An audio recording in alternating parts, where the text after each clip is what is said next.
Good morning guys. Mga ka-express mo ni atong gitawag nga dulaw, gitawag ni Saban og loyang dilaw no, loyang dilaw. O sa mo dulaw ra gini siya.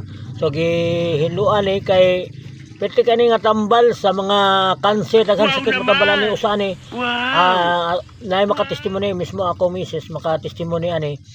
Bahin aning yang pagkabungi gyud na disgrasya mi sa kaning motor tanawa ang yang kuan niya.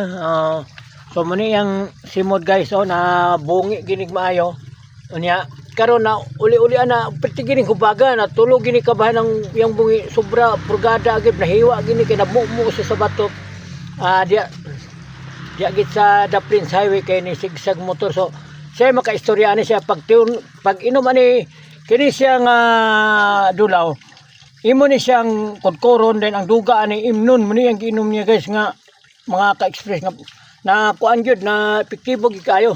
So say mo ikasulti ani ato. Good morning mga ka-express.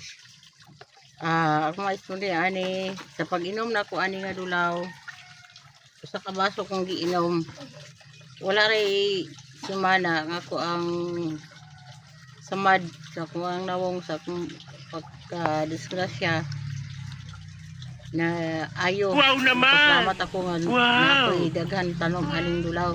So sa kamo guys, hindi sa itong madisgrasya, arara diris pala yung daghan dulaw.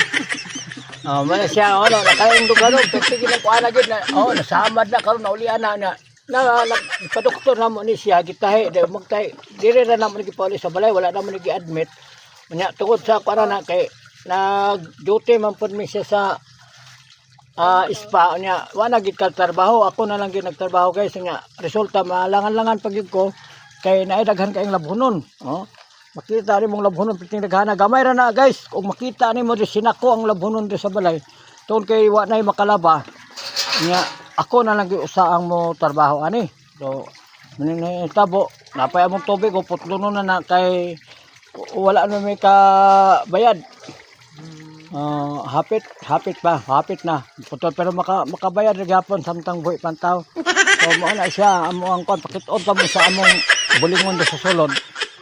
Pobre ra gyud kani among balay.